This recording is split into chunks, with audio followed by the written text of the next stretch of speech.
오래간만에 이렇게 성도들이 많이 모인 곳에서 오늘 말씀을 증거할 수 있는 이런 귀한 기회를 갖게 되었습니다.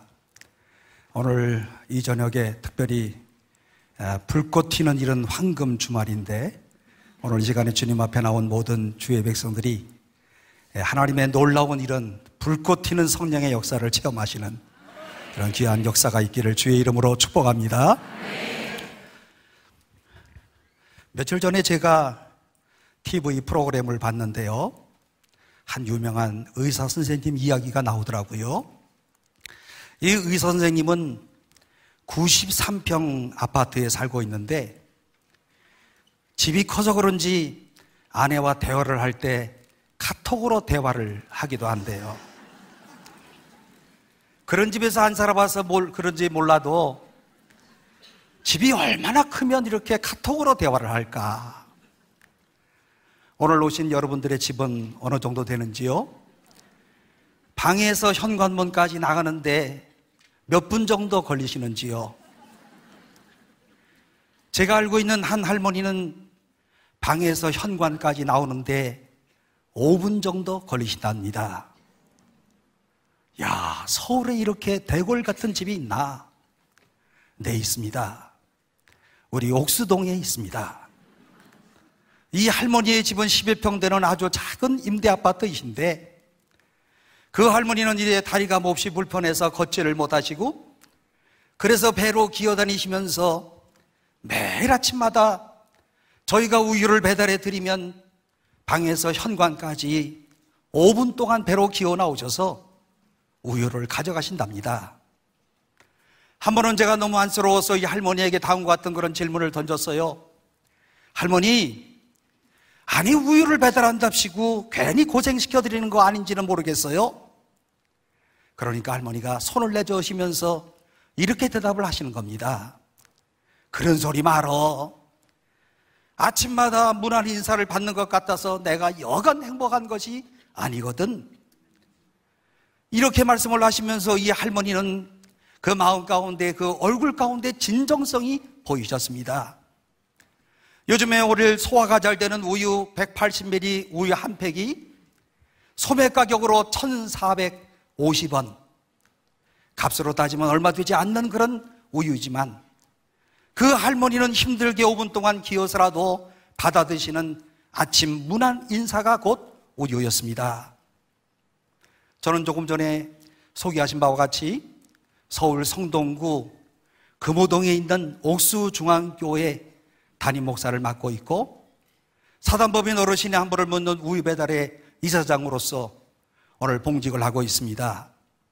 어르신의 한부를 묻는 우유 배달이라고 하는 것은 혼자 사는 이런 어르신들에게 매일마다 우유를 배달해 드리는 것이고, 이렇게 우유를 배달한 것들이 대문 앞에서 2개 이상이 쌓이게 되면 집안에 있는 독거노인이 변고가 있는 것으로 여겨서 인근 구청이나 교회로 연락을 해주시고, 구청 직원이나 교회가 출동하고 보호자에게 알려서 고독사를 방지하는 이와 같은 이런 시스템을 갖고 있답니다.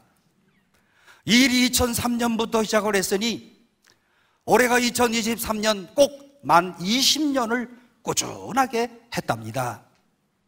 사단법인 이 어르신의 안부를 묻는 우유 배달의 취지는 홀로 사는 이런 어르신들의 고독사를 막는 일이고, 고독사라고 하는 것은 가족과 친척 등 주변 사람들과 단절된 채 홀로 사는 사람들이 자살이나 병사 등으로 혼자 쓸쓸히 죽은 지 3일 이상 시신으로 방치되는 것, 오늘 이것이 바로 고독사라고 이렇게 우리가 부르는데요, 고독사 현장 가운데서 유품을 처리하는 이런 관리사들의 말에 의하면요, 오늘 어떤 사람이 집에서 혼자 죽었다 그랬을 때는요, 혼자 죽었을 때 문을 꼭 닫고 죽게 되면 오늘 그 다음에 이 검안의가 가셔서 자살인지 타살인지를 이제 검안의가 판결을 내야 되는데요, 냄새가 나가지고 그 집에 들어갈 수 없어서 문을 한 5시간, 6시간은 열어놔야 들어갈 수가 있다는 겁니다. 또 창문을 1cm쯤이라고 아주 조금이라도 열고 돌아가셨다고 한다면 어느 사이에 그 파리떼들이 알고서요, 오늘 이 죽은 시신에게 파리떼가 달려들어가지고 방 안에 가득가득 채워가지고 거만이가 들어갈 때에는 또 대여섯 시간 동안 문을 활짝 열고 들어가서 자살입니다, 타살입니다, 자연사입니다, 이와 같은 이런 결정을 내린다는 겁니다. 여러분, 얼마나 비참한 얘기입니까? 오늘 우리가 모든 크리스찬들이 하나님의 형상을 따라 지음받은 존재라고, 오늘 나는 존귀한 그런 존재라고, 오늘 내 형상 가운데는 하나님의 그런 모습이 있다고 오늘 우리가 그렇게 생각을 하고 있는데, 마지막 순간을 아무도 없이 홀로 외롭게 죽었다고 하는 것, 오늘 여러분, 이것이 바로 하나님의 뜻이라고 생각을 하십니까? 이런 모습을 하나님이 보신다고 한다면 주님은 우리의 이와 같은 이런 모습을 어떻게 생각을 하실까? 하나님은 택하신 백성들을 통해서 큰 일을 행하시기를 원하시는데, 가끔 큰 일을 허락하시기에 앞서 결단을 요구하실 때가 있답니다. 40년 광야에서만 이스라엘 백성들은요, 요단강을 건너야 되는 이와 같은 이런 결단의 시간이었는데, 하나님께서 가나안 입성에 앞서서 이스라엘 백성들의 믿음을 보시기 원하여서 요단강에 이런 바로 그 관문을 통과하게끔 하시는데, 저에게는요, 옥수동과 압구정동을 가로지르는 한강이 어쩌면 저에게는 믿음의 관문이었다고 생각을 합니다. 1998년에 출품했던 옥수동에 서면 압구정동이 보인다, 이런 연극이 있어요. 달동네 옥수동에서 보면 한강 너머의 압구정동에 내려다 보이는데, 옥수동은 매봉산 자락 158m 되는 아주 높은 이런 곳에 위치해 있고, 그래서 서울의 유명한 달동네 중에 하나가 바로 옥수동이었거든요. 여러분, 요즘에 달동네라고 하는 말을 알기는 하시는 겁니까? 달동네란 달과 가까이 있는 동네, 이런 동네가 바로 달동네예요. 가난한 사람들이 밀집해서 살아가는 이와 같은 이런 아주 어려운 그런 동네, 그렇기 때문에 20년 전에 압구정동 사람들이 우리 옥수동에 살아가는 사람들을 보면서 저 옥수동은 뒷구정이다, 요즘에는 아주 개발이 돼가지고요, 뒷구정에서 역구정으로 발전을 했답니다. 옥수동이 이렇게 발전을 했어요. 제가 부임 초기에 가난한 동네에서 목회가 쉽지 않으니 멀리 압구정동을 내다보면서 한숨을 쉴 때가 있었어요. 저런 압구정동 부자 동네에서 목회하시는 목사는 누굴까? 저런 곳에서 목회하시는 목사님은 얼마나 행복할까? 첫 부임 후에 교회 살림이 아주 참 힘들었답니다. 교회가 건축한 다음에 그 다음에 빚을 많이 지고 있었고요, 교인들 대부분은 아주 가난한 그런 사람들이었고요, 많은 분들이 가사 도우미 했고요, 그리고 또 일용직 근로자였고요, 노점상이었고요, 야구르트 배달원들이었고요, 하루 멀어 하루 먹는 이와 같은 가난한 사람들이 오늘 우리 교회에 다니는 교인들이었답니다. 그러나 이런 가난이 주님을 가까이 하는 동기가 되었어요. 믿음이 참 좋아요. 오늘 이들은 밤 12시까지 일하고 그 다음날 새벽 5시에 나와서 기도하고, 오늘 이와 같은 이런 가난을 통하여서 주님을 더 의지하고 주님을 가까이 하면서 주 앞에 부르짖었던 사람들이 바로 우리 옥수동 옥수중앙교회 교인이었답니다. 오늘 이와 같은 이런 모든 많은 사람도 있지만 우리 교인들 가운데 그래도 아주 권사님 한 분이 계시는데, 제가 부임한 지 한 3개월쯤 되신 어느 날 이 권사님이 글쎄 저보고 서울에 있는 가장 좋은 비싼 호텔로 팔순 감사 예배를 드리라고 저를 초청을 했습니다. 그래서 예배를 제가 잘 드리고 그 다음에 또 식사도 잘하고 헤어지려고 하는데, 그 권사님의 아들이 벌떡 일어나더니 양복을 그냥 다 이렇게 저처럼 이렇게 닫고 있다가 한쪽에 이렇게 열어보고 또 이쪽도 열어보고, 제가 본래에서 본 게 아니라 그분이 이쪽 저쪽 해서 봤더니 이쪽에도 봉투가 있고 저쪽에도 봉투가 있고 하시면서 저한테 하시는 말이, 한쪽에서 봉투를 꺼내시면서 목사님, 한국에서 애들을 키우려고 한다면 돈이 필요한데 학원비도 필요하고 옷도 사줘야 되고 애들이 학교에 가서 기죽지 않고 열심으로 살려고 하면 돈이 필요한데 오늘 이 돈으로 애들을 좀 키우세요, 이렇게 말씀을 하시는 거예요. 여태까지 제가 목회를 하면서 이런 말을 하면서 돈을 주는 사람은 못 봤어요. 그 순간부터 제 마음속에는요, 부끄러운 고백이지만 오늘 모든 관심사는 그 봉투에 있었어요. 얼마가 들었을까? 이 봉투에 얼마가 들어있을까? 가슴이 두근두근거리고 그분 앞에서 얼른 열어보지도 못하고 집으로 돌아오는 길에 한남대교 직진 좌회전 신호등 옥수동에 오는데 걸려가지고 제가 살짝 열어봤습니다. 열어봤더니 봉투는 얇은데 세어보니까요, 수표인데 2장이에요. 눈치로 얼마 같아요? 2천만 원. 엄청 큰 돈이에요, 그 당시에. 난생 처음 2천만 원을 받아들고서는요, 심장이 쿵쾅쿵쾅 뛰면서 오늘 그야말로 집에서 가만히 생각해 보니까요, 이 돈을 가지고 우리 애들 학원비도 보내야 될 것 같고, 그 다음에 또 옷도 사줘야 될 것 같은데, 아무리 그날 밤에 와서 생각을 해보니까 이 돈은 가난한 옥수동 사람들을 위해서 저분이 바로 저분을 통하여서 작은 이웃들과 함께 나누라고 하나님이 나에게 주신 돈이라구나, 이렇게 생각을 하니까 마음이 아주 편해지기를 시작했습니다. 그래서 제 아내와 함께 이 큰 돈을 교회에 들여서 우리 장학 구제헌금으로 쓰기로 작정을 했답니다. 오늘 여러분이요, 우리 옥수중앙교회 이와 같은 장학 구제헌금은요, 오늘 이 일들이 사람들의 마음을 움직였고요, 오늘 이것이 달동네 교인들의 마음을 하나로 뭉쳐서 오늘과 같은 구제사역에 불씨를 지피는 이와 같은 이런 출발점이 됐습니다. 그런 다음에 제가 부임 신방을 가는데 교인들이 얼마나 감동을 받겠어요? 우리 교인들이 대부분 다 어렵게 사시는 분들이신데요, 이제 강남으로 넘어가셔가지고 하루 일용직 근로자들 하시는데요, 제가 가서 예배를 드리고 가서 기도를 하고 그 다음에 또 축복의 말씀을 또 전하고 어려운 사람들의 이야기도 들어주고 그리고 또 같이 한바탕 울고 나면 마음이 아주 후련했어요. 그때마다 제가 2천만 원 드린 것에 감동을 받았던 이분들이 목사님 도서비로 쓰세요 하시면서 봉투 하나씩을 주는데 이것도 그 앞에서는 열어보지 못하고 그날 하루 종일 신방을 하고 집에 와서 보니까 10만 원, 20만 원 들어온 거예요. 그 주신 분이 20만 원이면 하루에 일당이 5만 원인데 일주일치를 저를 준 거예요. 그래서 저는 이것도 또 쓰지를 못했답니다. 신방하러 마치고 싸놓고 또 그 다음날 신방하고 또 싸놓고 그래서 신방을 모두 마치고 오늘 이 돈을 또 한꺼번에 정산을 하니까 1,350만 원. 야, 지금 생각하면 눈물이 많이 나요. 자기는 못 먹고 못 살면서 자기는 그렇게 어렵게 살면서 어떻게 목사라고 10만 원, 20만 원씩을 이렇게 주시나.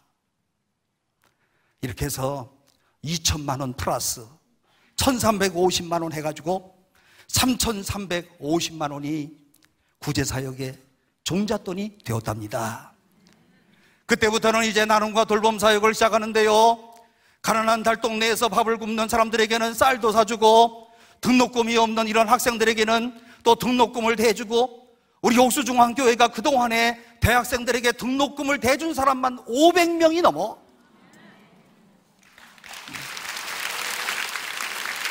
그런데 저한테 넥타이를 사온 사람은 2명밖에 안 돼.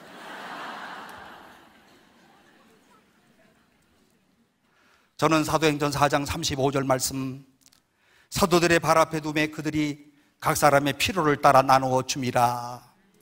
각 사람의 필요를 따라 나누어 줌이라. 자본주의라고 하는 것은 바로 능력에 따른 그런 경제적 분배 방식이라고 한다면 오늘 우리 성경적 분배 방식은 필요한 사람들에게 나누어 주는 것, 이게 바로 성경적 분배 방식이거든요. 오늘 제가 2천만 원 선돈 내놓은 이런 이야기를 들을 때면 아마 여기 계신 분들 가운데는 이런 생각을 하실 사람들이 있어요. 아마도 저 호 목사는 어릴 때 부유하게 살았나 보다 이렇게 생각하시는 분들이 있는데 그 반대랍니다. 저는 6.25 때 북에서 피난 나와서 가난하게 살았던 피난민의 자식이랍니다. 그 당시에 한국전쟁 직후라 누구나가 가난하게 살았지만 저희 집은 더 유난히 가난했습니다. 어릴 적에 초등학교를 다니면서 한 달에 100원 하는 기성예비를 제대로 난 적이 없어요. 그리고 또 밥을 마음껏 먹어본 적도 없어요. 오늘 집에서 배가 고파도 견딜만 했지만 학교에 가서 배를 고른 일, 정말 눈물 나는 그런 일이었습니다. 중학교에 들어가서는 3년 내내 신문 배달을 했는데요, 요즘처럼 이제 신문 배달을요, 각 집에다 신문을 탁탁 던지고 딱 하면 이제 인터넷으로 온라인 계좌 이체를 하면 되는데, 당시에는 집집마다 배달원들이 수금을 해야 됐고요, 수금한 돈은 신문을 모두 돌린 다음에 신문사 지국에서 일일이 정산까지 해야 되는, 여기까지가 신문 돌리는 사람들의 책임이었습니다. 그리고 이 모든 일을 끝내고 집으로 돌아오면 컴컴한 저녁 8시가 되는 겁니다. 얼어냉친 쓴 고구마를 밥 삼아서 묵국과 그리고 허연 김치로 배를 채우고 나면 금방 잠이 옵니다. 사실은 제가 지금도 눈물이 많지만 어릴 적에도 참 눈물이 많았어요. 어느 추운 겨울 신문을 돌리는 그런 때였습니다. 철도 건너목 너머에 이발소가 하나 있었는데 그 이발소 주인이 여간 골치가 아니었어요. 아니 글쎄 280원 하는 신문값을 한두 달 안 내는 것이 아니라 6달씩이나 안 냈습니다. 신문사 총무는 늘 저에게 말씀하시기를, 오늘 그 집 가서 꼭 신문값 꼭 받아와라, 알았니? 네. 하루는 마음을 단단히 먹고 이발소 주인에게 말문을 열었습니다. 아저씨, 신문값 줘요. 주인이 아주 힐끔힐끔 한번 쳐다보더니 본체만체하고는 계속해서 다른 사람의 머리만 깎고 있는 거예요. 신문값 줘요, 아저씨. 이번에는 아주 제가 제법 큰 소리를 냈습니다. 그제야 이 주인이 한마디 하면서, 지금 나 바빠, 내일 와. 안 돼요, 아저씨. 오늘 꼭 받아오라고 그랬어요. 알았다니까 이놈아, 내일 오라고. 저도 물러서지 않고, 아저씨 내일 줄 거면 오늘 주세요. 저의 태도가 상당히 당돌했나 봅니다. 주인이 이발하던 일을 멈추고 노발대발하기 시작합니다. 야 이놈아, 그까짓 거 신문값 얼마 된다고 내가 떼어먹을 것 같으냐 이놈아?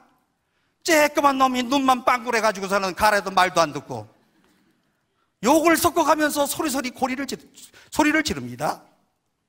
저는 주눅이 들어서 아무 소리도 못하고 그 욕만 먹고 서 있는데, 삐쩍 마른 중학생 까까머리에 눈만 번쩍거리는 키가 조그마한 중학생이 불쌍해 보였던지 머리를 깎고 있던 손님이, 아니 밤늦게까지 신문 배달하는 어린 학생에게 왜 그렇게 소리를 지르는 거예요? 하면서 주인을 나무라는 거였습니다. 그 말에 가슴에 모여있던 이런 서러움이 북받쳐서 눈물을 흘렸습니다. 엉엉 울고 있자니 그때야 주인이, 내일은 꼭 돈을 줄 테니 오늘은 그냥 돌아가. 돌아오는 집에 제 마음은 쉽게 가라앉지 않고 참 마음이 쓸쓸했습니다. 생각하면 생각할수록 분하고 그리고 서러웠습니다. 이발소 주인에 대한 그런 미움, 그리고 또 오늘 우리 집은 왜 이렇게 가난해서 내가 신문 배달을 해야 되느냐, 이런 원망 섞인 이런 모든 분노, 가슴이 터질 것만 같아요. 어린 시절의 생각을 하면 저는 또 돌아가신 우리 엄마가 생각납니다. 어제 저녁에 강의하셨던 김 교수님 보니까 어머니의 기도, 어머니가 잘 살펴주셔서 오늘의 이런 훌륭한 교수가 되셨다, 이런 말씀을 하시던데, 오늘 저는 어릴 적에 우리 엄마와 같이 다니는 건 몹시도 싫어했어요. 친구들과 놀다가도 우리 엄마가 보이기만 하기만 하면 일부러 저는 먼 길로 피해서 갔어요. 왜냐하면 우리 엄마는 다른 사람의 눈에 얼른 띄었기 때문이랍니다. 어릴 적에 다쳤던 그런 다리 때문에 평생을 절면서 살았기 때문입니다. 지금 생각해보면 참 죄송하고, 지금 생각해보면 아무것도 아닌데 왜 내가 그랬을까 하는 이와 같은 아쉬움이 있습니다. 그런데 우리 엄마는 저를 위해서 평생 하루도 쉼 없이 믿음으로 축복하며 새벽마다 늘 기도하시는 거예요. 눈이 내려서 이제 길이 미끄러울 때는요, 그래서 새벽 기도회를 가지 못할 때에는 냉기가 올라오는 이런 작은 방으로 건너가서 공사판에서 주워왔던 이런 스티로폴 그거다 깔고 그 위에 앉아서 열심으로 기도하는데, 기도하는 소리를 가만히 들어보니까 누구를 원망하는 소리도 아니었고, 누구를 또 불평하는 그런 소리도 아니었고, 오늘 기도할 때마다 저의 기도, 이 귀에 아련하게 들려오는 어머니의 기도를 들어보면 그야말로 이 아들을 위하여서 기도하는 것이고, 자녀들을 위한 그런 눈물 섞인 그런 기도였고, 저처럼 지금 나이가 어느 정도 들어가는 이때에는 우리 어머니의 기도 소리가 지금도 아련하게 들려온답니다. 오늘 제가 이렇게 행복하게 살 수 있는 것은, 오늘 제가 이와 같은 이런 복음을 위하여서 오늘 이 자리에서 오늘 여러분들에게 말씀을 전할 수 있는 것은 우리 엄마의 기도 덕분이라고 생각합니다. 너무 고마움과 죄스러움을 금할 길이 없어요. 이제 우리 엄마 천국 가신 지 17년의 세월이 지났습니다. 얼마 전에 제가 산소에 찾아가서 엄마 미안해, 내가 너무 어렸어, 내가 너무 어려서 엄마를 왜 이렇게 도망다녔는지 몰라? 엄마 미안해. 무덤 속에 침묵하고 계시는 엄마에게 눈물로 저의 부족함을 고백을 했답니다. 이런 성장 과정을 겪었기 때문에 오늘 저는 가난한 사람들의 마음을 너무나도 잘 알고 있었고, 그만큼 옥수동 사람들에게 따뜻한 사랑을 있는 대로 나누어 주는데요, 오늘 이렇게 나눔 사역을 한 10년쯤 꾸준하게 했을까? 입에서 입으로 소문이 나가지고요, 이제 나눔 잘하는 착한 교회 하면서 2011년 9월 달에 조선일보 기자가 취재를 했는데요, 인터뷰하는 가운데 뭐라고 타이틀을 썼는가 하면, 산동네 한 집 두 집 피는데 울보 목사님 교회는 비좁아요. 제가 그 순간부터 울보 목사가 됐답니다. 조선일보 기자와 인터뷰를 하는데요, 이런 얘기하다가 눈물이 글썽글썽, 저런 얘기하다가 눈물 글썽, 이런 얘기하다가 또 눈물 글썽 하니까, 목사님, 제가 신문에다가 목사님을 울보 목사님이라고 써도 될까요? 그래서 제가 그때부터 별명이 울보 목사가 됐습니다. 오늘은 안 울라고 제가 며칠 전부터 다짐을 했는데, 여러분들이 오늘 너무 많이 오셔가지고 또 올 것 같아. 독거노인에게 우유 안부 배달을 시작한 것은 바로 2천만 원 사건이 있은 지 2년쯤 지나고 우리 교회가 구제에 열심을 냈던 그런 때였습니다. 그런데 동네 할머니들이 저만 지나가면 저한테 얘기하는 거예요. 목사님, 다리 아파요. 목사님, 무릎 아파요. 그래서 제 마음속으로, 아니 할머니, 늙어서 무릎 아프고 다리 아픈데 나보고 어떡하란 말이야. 그런데 저는 그 속에서 무슨 생각을 했는가 하면, 저 할머니들에게 영양을 공급해주면 되겠구나, 칼슘을 드리면 저 할머니들이 좀 덜 아프시겠구나, 이렇게 제가 마음속에 생각이 됐습니다. 그런 일 이후에 얼마 후에 제 처남과 함께 포항에 다녀오는 일이 있어가지고 함께 비행기를 타고요, 마침 그날 제 처남이 바로 옆자리에 앉았는데요, 오늘 제 처남하고 이런저런 이야기를 나누다가 옥수동 사람들의 고달픈 삶에 대한 이야기를 서로 나누면서 우리 처남이 먼저 이렇게 얘기를 하더라고요. 아, 내가 사업을 하면서 돈 좀 벌었는데 가난한 사람들에게 내가 좀 나눔을 좀 실천하고 싶어. 어떻게 하면 좋을까? 그러시는 거예요. 여러분, 그동안에 제가 기도하던 기도의 응답의 순간이 다가오는 때였습니다.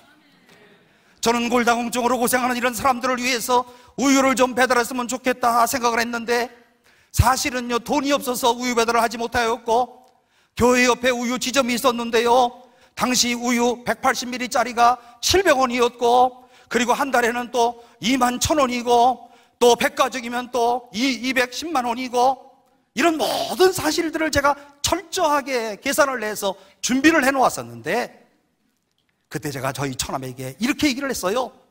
아, 형님, 우유값으로 좀 후원해 주세요. 얼마가 되는데? 순간 저는 갈등이 생겼습니다. 너무 많이 달라고 하면 그나마 하려던 마음 뒤로 자빠질 것 같고, 너무 적게 부르면 혜택 갈 사람이 너무 적을 것 같고, 그래서 저는 느헤미야서 2장에 나오는 아닥사스다 왕 앞에 있었던 느헤미야처럼, 느헤미야 2장 4절에 다음과 같은 말씀이 있습니다. 왕이 내게 이르시되 그러면 네가 무엇을 원하느냐 하시기로 내가 곧 하늘의 하나님께 목도하고. 그래서 또 순간적으로 느헤미야처럼 묵도를 했어요. 주님 얼마를 달라고 할까요? 그리고 그 순간에 제가 설명을 했습니다. 우유 한 팩에 700원이고요 한 달이면 21,000원이고요 한 백가정 210만 원씩 했으면 좋겠어요 해가지고 그러면 내가 매월마다 210만 원씩을 내지. 이렇게 해서 우유 배달이 시작되었답니다. 하나님의 전적인 역사였고 하나님의 간섭이었고, 오늘 사람의 마음을 감동하시는 하나님, 오늘 뜻을 두고 기도하는 자들마다 역사하시는 하나님, 이 하나님의 놀라운 역사가 펼쳐지는 다음 같은 순간이었습니다. 저는 돈이 마련되자마자 우유 대리점과 계약을 맺어가지고요, 우유 바구니에 2개 이상의 우유가 쌓이거나 인기척이 없다면 꼭 교회에 연락해야 된다고, 내가 우유 대금은 절대로 떼먹지 않을 터이니까 이 공짜로 먹는다고 해서 유효기간 지난 걸로 우유를 주면 절대로 안 되시고요, 신선한 우유로 꼭 전달해 주셔야 된다고 해서 계약서를 제가 썼습니다. 이때부터 우유 배달이 시작되었고, 오늘 여러 어르신들에게 이제 한 달에 한 번씩 편지도 쓰고 전화도 보내고, 또 무료로 받는 우유가 제때 빠뜨리지 않고 잘 배달이 되는가 모니터링도 하고, 이렇게 해서 시작된 우유 배달이 2003년부터 2023년 지금까지 한 번도 쉬지 않고 지금까지 계속되고 있답니다. 하나님의 은혜 아니겠습니까? 하나님의 도우심 아니겠어요? 그런데 자기 손에 있던 보리떡과 물고기를 기꺼이 내놓은 한 청년 이야기를 하려고 합니다. 12년 전에 옥수동에서 가난하게 살았던 한 청년이 주일 예배를 마치고 저를 찾아왔어요. 우리 교회 열심히 다니는 그런 청년인데요, 창업을 하겠다고 하면서 개업 예배를 부탁하는 거예요. 근데 제가 그동안 그 청년의 개업 예배만 여러 번 드렸는데, 예배를 드리면 망하고 또 드려도 또 망하고, 예배를 드릴 때마다 망하는 거예요. 여러분 생각해 보세요. 이 목사가 체면이 있지, 예배를 드릴 때마다 망하니 드리자는 말을 할 때마다 겁이 나. 여러 번 망하고 7번째 개업 예배를 부탁하러 온 거예요. 이 청년 참 뚝심이지요? 이 뚝심이 바로 믿음의 심기랍니다. 개업 예배를 드릴 때마다 다른 여러 성경 구절의 말씀으로 제가 이제 어느 때는 창세기 49장, 어느 때는 잠언 16장 하면서 계속 보는데, 여러분들도 다 아시지만 목사가 똑같은 집에 가서 똑같은 설교를 하면 귀신같이 알잖아요. 그러니까 이 집에 가서 설교했던 거 잘 기억하고 있다가 혹은 써놨다가 다른 걸 해야 되는데, 너무 개업 예배를 많이 들어가지고 설교할 게 없어. 이번에 무슨 설교를 할까 고민하다가 창세기 26장 12절 13절 맨 마지막 부분이 제가 항상 걸려서 이 설교를 못했는데, 까짓 하도 할 게 없어가지고 이거를 했어요. 여러분 잘 보세요. 이삭이 그 땅에서 농사하여 그 해에 100배나 얻었고, 여호와께서 복을 주심으로 그 사람이 창대하고 왕성하여 마침내 거부가 되었더라. 아니, 조그만 사무실에서 서너 명이 모여서 개업 예배를 드리는데, 아무리 이렇게 좋은 구절의 말씀을 읽었다 할지라도 또 망할 것 같아. 그래서 오늘 이 말씀 가운데 맨 끝에 있는 거부가 되었더라라고 하는 이 말씀이 내심 깨름직하고 거부가 되었어요.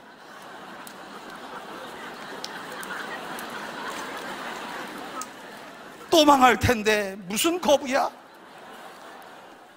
제발 좀 밥이나 먹고 살아라.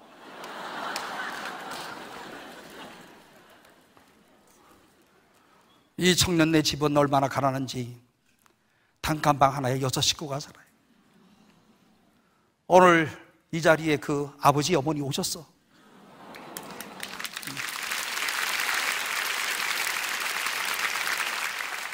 제가 신방 가면 늘 울고 와요. 하나님, 이렇게 열심히 기도하고 이렇게 열심히 주님을 섬기는데 주님, 이 가정 너무 힘듭니다. 이 젊은 청년이 누군 줄 아십니까? 바로 우리 교회 김봉진 집사. 누군지 모르시는 것 같아요. 여기 촌에는. 누군지 모르세요? 네, 배달의 민족을 창업한 김봉진 집사.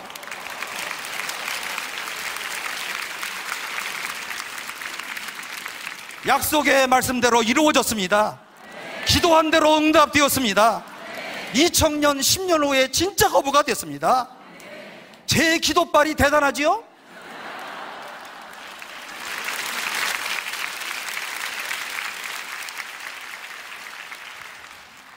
오늘 너무 많이 와서 기도를 해드릴 수 없고, 네.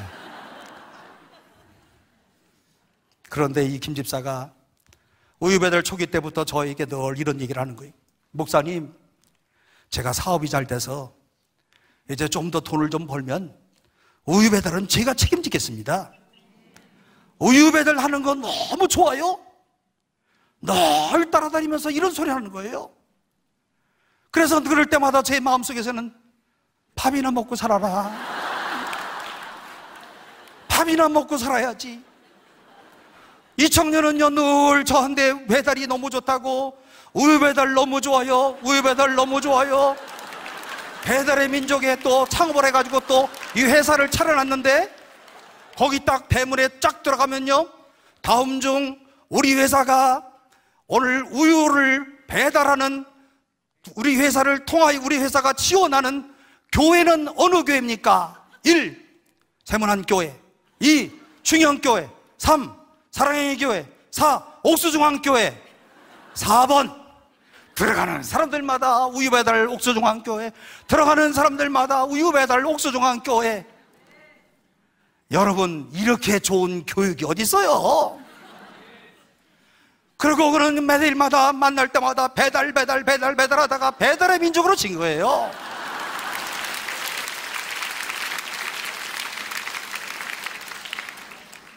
이 김봉진 집사가 결국 그 약속을 지켰답니다. 우유값으로 큰 돈을 지속적으로 기부했고, 우리가 2015년에 사단법인 우유 안부를 세우는데 아주 큰 공로를 세웠습니다.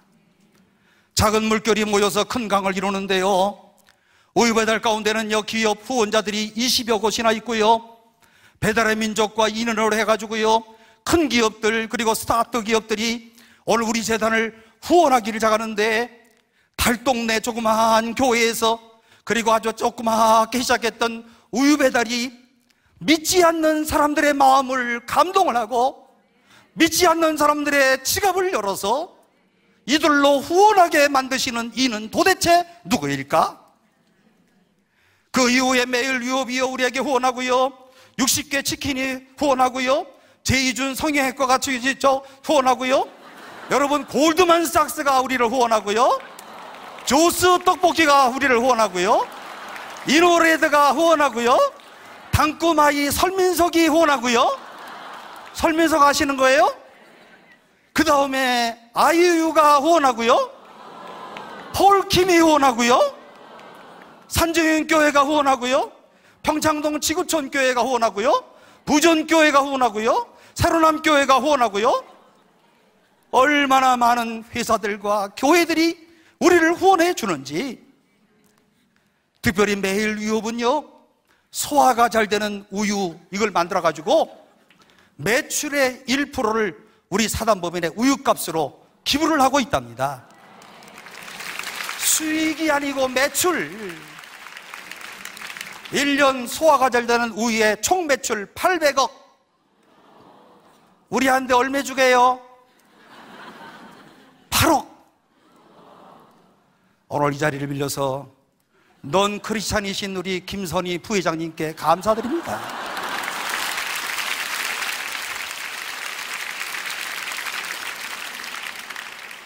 이렇게 따뜻한 사랑의 연대가 우유안부 캠페인을 널리 알리고 있고, 지금은 후원자가 27,000명. 알지 못하는 이런 사람들에 의해서 27,000명. 20년 전 옥수동과 금호동에 주님의 따뜻한 마음을 품고 백각으로 시작했던 우유 배달이 꼭 20년이 지난 오늘 27,000명의 후원자가 생겼답니다. 그래서 서울의 25개 구는 물론이고요, 강원도 18개 시군 가운데 11개의 시군에 우유가 전달되고요, 경상남도 밀양에도 후원 가고요, 대전에도 가고요, 부산에도 가고요, 그리고 경기에도 가고요, 전라도에도 가고요, 특별히 전라도 깡촌 장흥까지 가고요. 하나님의 놀라운 역사가 전국을 향하여서 매일마다 펼쳐지고 있다는 사실입니다. 오늘까지, 바로 직전까지 오늘 우리가 우리 우유를 받아 잡수시는 독거노인들이 4,070명, 4,070명의 안부를 묻고 고독사 방지를 위하여서 힘쓰고 있고, 오늘 여러분이 이것이 하나님의 기적이 아니라고 한다면 어떻게 설명할 수가 있겠습니까? 하나님이 도우시는 일이 아니라면 어떻게 이와 같은 일이 일어날 수가 있겠습니까? 오직 하나님의 은혜로다. 오직 하나님의 은혜로다.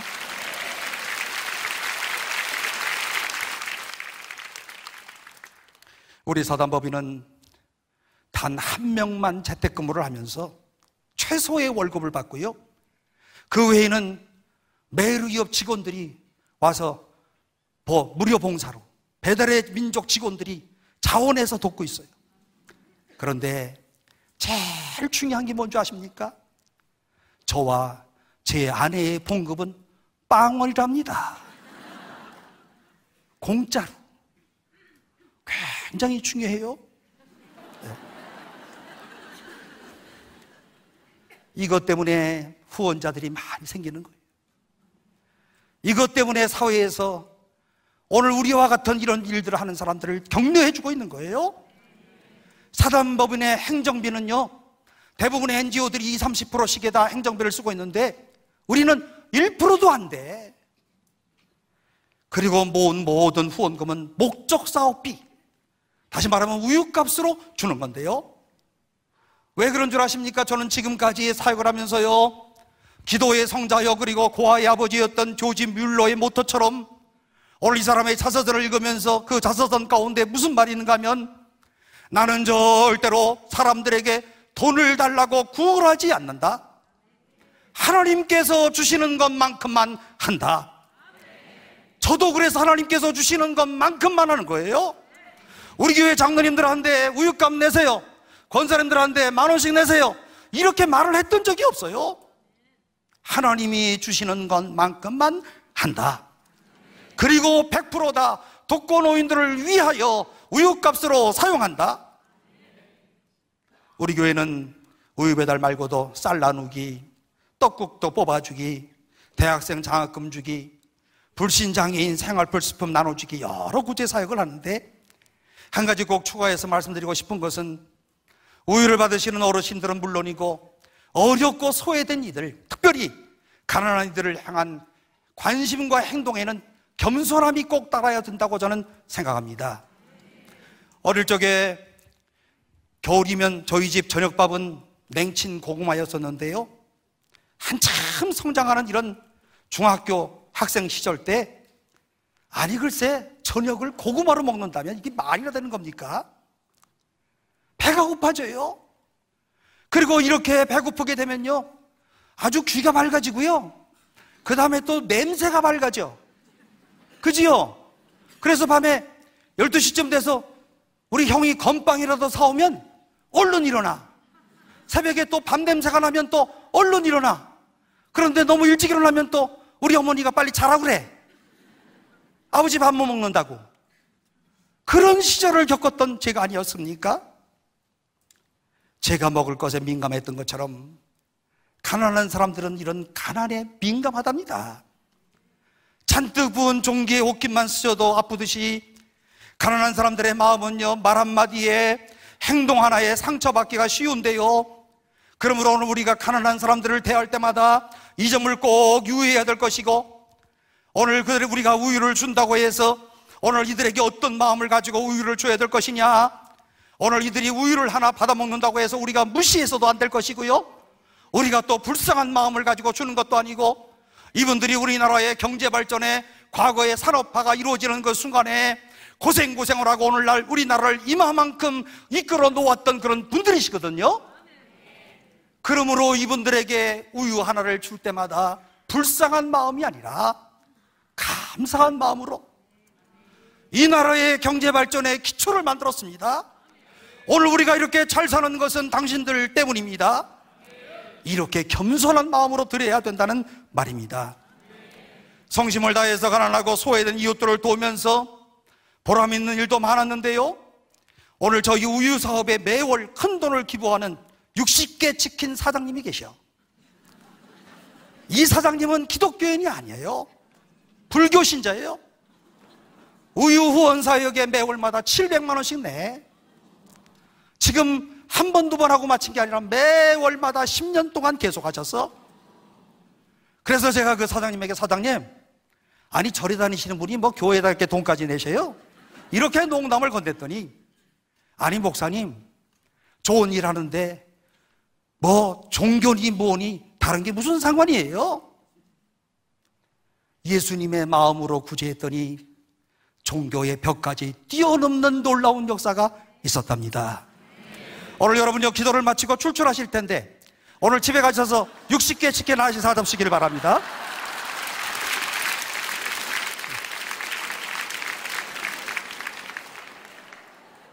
오늘 아마 60개 치킨 한 5만 개는 팔릴 것 같아요. 이선의 할머니라고 하는 분도 계셔요. 이미 고인이 되셨지만 5년 동안 꾸준하게 우유를 받아 잡수시더니 너무 고맙다고, 아니 글쎄 크리스마스 시즌에 동대문에 가서 일본 사람들의 색깔 쉐타가 좋다고 그걸 풀어가지고 빵떡 모자를 만들어 왔어요. 100개를 만들어 오면서, 그런데 성탄절에 갖고 오시는데 목사님은 헌 쉐타를 푸는 게 아니고 세시를 사서 목사님 거는 특별히 떴습니다. 101개의 빵떡 모자를 가져왔는데 제가 오늘 잊어먹지 않고 이 빵떡 모자를 가져왔답니다.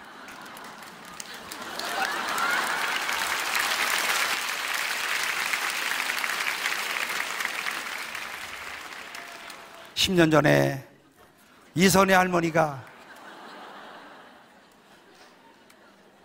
5년 동안 우유를 받아 잡수고 고맙다고, 내가 줄 거는 없고 헌쉐타로도 이런 빵떡 모자라도 또 와야 되겠다고, 작은 사랑이 작은 사랑을 낳습니다. 작은 사랑이 이와 같은 이런 사랑을 또 낳았습니다. 이분이 나중에는요, 우리 교회를 나오시더니요, 이제 제가 등록 신방을 하러 집에 갔더니요, 문을 딱 열자마자 이 정문 앞에 사진 2개가 크게 걸려 있는데, 하나는 이렇게 보니까 아주 사진이 보통 큰 게 아니에요. 큰 대형 사진을 걸어놨는데 한쪽에는 박정희 대통령 사진, 한쪽에는 누구게요? 이야, 제 사진을 걸어놨어. 네. 여러분, 제가 이런 사람이랍니다. 그리고 그 이후에 이선의 집사님이 되셔서 천국에 가셨어요. 여러분요, 신문들을 통해서 고독사 뉴스를 들을 때면 흔히 자녀들을 탓하기 쉬운데요, 아니 자녀가 되어서 어떻게 부모가 죽어가는 것도 모르느냐 이렇게 질타를 하지만, 그런데 한번 가만히 생각해 보면 고독사가 자녀와 자식의 잘못은 아니다. 무작정 자식들만 탓할 수는 없다. 이게 결론입니다. 물론 그 중에는 이 부모님들을 일부러 버리는 이런 못된 자식들도 있지만, 제가 아는 한 집은요, 병든 어르신 내외가 사시는데 어머니가 뇌졸중으로 누워 계시는데요, 그 집에는 자식이 7명인데 정부 지원도 못 받아요. 그리고 어느 자식 하나 부모를 찾지 않아요. 저도 처음에 이 가정을 방문했을 때 화가 났어요. 아니, 자식들이 7씩이나 되는데 어떻게 부모를 이렇게 방치하느냐 했더니, 부모님들이 일부러 자식들에게 연락을 안 하고, 나 때문에 짐이 될까봐, 나 때문에 오늘 우리 자식이 마음에 짐이 될까봐 아이의 자식들과 연락을 끊고 사신다는 거예요. 여러분, 이게 부모의 마음이라는 걸 알고 계시는 겁니까? 너무너무 가난한 사람인지라, 내가 무슨 재산을 남겨놓은 것도 아니고 집을 준 것도 아니고 내가 자식에게 무슨 면목이 있다고 연락을 하면서 돈을 받을 수 있냐 하면서 아이의 연락을 끊고 사시는 거예요. 그때 저는 이런 생각을 했어요. 사람 탓이 아니고 가난 탓이구나. 사람 때문에 그러는 것이 아니고 가난 때문에 그러는구나. 이제 우리 사회의 고독사 방지는 자녀와 가족의 책임을 넘어서서 사회 전체가 감당해야 되는 때가 왔습니다. 현재 오늘 우리나라의 총 가구수 2,450만 가구, 혼자 사는 1인 가구 716만 가구. 그러니까 요즘에 웬만하면 다 부모들한테 독립해가지고 다 혼자들 살아요. 또 돈 잘 버는 아들, 딸들도 그렇고 돈 못 버는 아이들도 혼자 살아다. 그러니까 요즘 어떤 일들이 일어나는가 하면, 오늘 이런 1인 가족들이 많이 일어나면서 오늘 이들이요, 나가서 이제 옛날에는 60살 이상 되신 독거 어른들만 고독사를 하셨는데 지금은 50살도 고독사하고요, 40살도 고독사하고요, 30살도 고독사하고요, 하여튼간 혼자 살다 죽으면 고독사예요. 그게 갈수록 점점 고독사가 늘어나고 있어요. 2021년 우리 사회의 고독사, 총 고독사 수 3,378명. 이렇게 많은 사람들이 고독사를 하고 있답니다.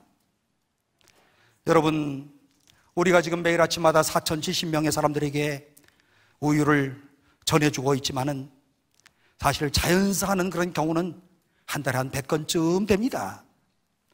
적어도 우유배달이 시작된 이후에 오늘 일주일이라든지, 우리 우유를 받아 잡수는 분들은 일주일이 지났다든지 한 달이 지났다든지 또 2달이 지났다든지 이런 시신이 이렇게 방치되는 일은 없다는 겁니다. 고독사를 방지할 수 있는 가장 좋은 방법, 작은 관심에서 출발합니다. 우유 배달원이 우유 바구니를 살피는 것 같은 작은 관심, 이웃집에 오늘 내 옆집에 독거노인이 살고 있다고 한다면 어떻게 사시나 관심을 갖고요, 며칠째 문 여는 소리가 있는지 없는지, 우편함에 우편물을 가져가시는지 안 가져가시는지, 이런 작은 관심으로부터 이웃에게 사랑을 전달할 수 있는 겁니다. 이런 따뜻한 관심이 우리 그리스도인에게 필요한 것 아니겠습니까? 우리 그리스도인들이 이와 같은 이런 관심을 가지고 이 사회 요충지 구석구석에 있을 때 하나님의 역사를 이루는 놀라운 축복이 있지 않겠습니까? 생각만 하는 것이 아니고 실천으로 옮기는 거예요. 점점 각박한 이런 세상 가운데 행동으로 옮기는 이런 실천, 그 어느 때보다도 꼭 필요한 이런 때를 우리가 살아가고 있답니다. 우리가 열심히 기도하는 것 중요합니다. 믿음으로 살아가는 것 중요합니다. 그런데 더 중요한 것, 옆에 있는 사람들을 살피며 그리스도의 사랑으로 오늘 이들을 격려하고 위로해 주는 일. 지난 추석 전에 9월 26일 한덕수 국무총리께서 새벽 6시에 우유 배달을 직접 해보시겠다면서 저희 교회에 찾아오셨어요. 우유 배달을 할 때 저랑 5분간 인터뷰하신다고 하더니 30분간 말씀을 하시는 거예요. 연세가 많이 들어서 그런 것 같아요. 그러더니 저보고 하시는 말씀이, 목사님, 정부가 할 일을 목사님이 하시네요. 너무 감사합니다. 저는 이 한마디의 말씀에 복음이 널리 펼쳐지는 하나의 복음 선포라고 들었습니다. 옆에 동행했던 보건복지부 차관에게 목사님이 하시는 일에 필요한 것이 있으면 잘 도와드리세요. 아니, 그러시면서 차관에게 또 이렇게 말씀을 하시는 거예요. 10월 3일 날 개천절 연설을 하시는데 당신이 우유배달하고 오셨대. 나 깜짝 놀랐어요. 아니, 개천절하고 우유배달하고 무슨 관계가 있어요? 제가 얼마 전에 제가 속한 교단의 수많은 목사님, 장로님들에게 강의를 했습니다. 교회가 교회다워지는 방법, 나눔과 돌봄에 대한 그런 강의였습니다. 진짜 교회는 어떤 교회인가? 건강한 교회는 어떤 교회인가? 하나님이 원하시는 그런 교회는 어떤 교회인가? 저는 다음과 같은 두 가지 일을 세상 속에서 꼭 해야 된다고 강조를 했습니다. 하나는 하나님을 사랑하는 일, 또 하나는 이웃을 사랑하는 일. 오늘 사랑하는 성도 여러분, 오늘 이 자리에 참석한 모든 성도 여러분, 하나님을 사랑하는 일에 열심을 다하시는 여러분들이 되시기를 주의 이름으로 축복합니다. 이웃을 사랑하는 일에 최선을 다하시는 성도들이 되시기를 바랍니다. 하나님의 일을 열심히 하는 방법은 열심히 예배를 드리는 거예요. 이웃을 사랑하는 일을 나타내는 방법은 나눔과 돌봄을 실천하는 일입니다. 그동안에 오늘 우리 한국교회는요, 하나님을 사랑하는 일을 아주 열심히 했어요. 예배도 열심히 드렸어요. 모임도 열심히 모였어요. 그런데 더 중요한 것은 놀러가도 자기들끼리만 돌아다녔어요. 이웃을 돌보는 것이 약했답니다. 여러분, 오늘 우리 이웃들의 아우성 소리를 듣고 계십니까? 믿지 않는 사람들이 오늘 우리를 향하여 요청하는 소리를 듣고 계십니까? 가난한 사람들이 오늘 우리를 향하여 부르짖는 이런 소리가 들리십니까? 그 이웃을 돌보는 작은 관심과 행동, 오늘 이것이 바로 오늘 이 시대에 주님이 우리에게 바라시는 일이다. 진짜 신앙인, 진짜 예수의 제자, 오늘 예수님께서 십자가로 가시기 바로 직전에 요한복음 13장 말씀 가운데서 하시는 말씀, 너희도 서로 사랑하라 하시면서 이웃을 사랑하고 돌보는 일, 오늘 이것이 바로 주님이 마지막으로 우리에게 주신 마지막 말씀이라고 한다면, 여기에 제자의 길이 있다고 한다면, 오늘 우리 모두가 주님의 제자 되어서 주님의 길을 묵묵히 따라갈 수 있는 오늘 주의 백성들 모두가 꼭 되시기를 바랍니다. 사도 바울의 13권의 책 가운데서 예수님의 말씀 인용한 것 딱 한 구절이 있어요. 13권의 책을 쓰면서 예수님이 하셨던 말씀 딱 한 구절, 사도행전 20장 35절, 주는 것이 받는 것보다 더 복되다 하신 주의 말씀을 기억해야 할지니라. 주는 행복을 누리시는 여러 성도들이 꼭 되시기를 바랍니다. 예수님의 확실한 제자가 되시기를 주의 이름으로 축복합니다. 기도하겠습니다.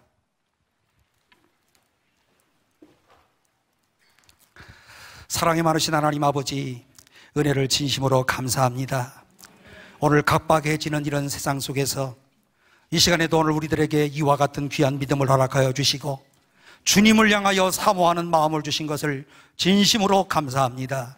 주님 오시는 날까지 오늘 우리의 예배에 힘쓰는 주의 백성들 되게 하여 주시고, 또 이웃을 사랑하는 일에 최선을 다하는 하늘나라의 백성들 모두가 되도록 주여 축복하여 주셔서 하나님을 사랑하고 내 이웃을 내 몸과 같이 사랑하라 하신 주의 말씀을 응하는 주의 백성들 모두가 되도록 주여 축복하여 주옵소서. 예수님의 이름으로 간절히 기도하옵나이다. 아멘.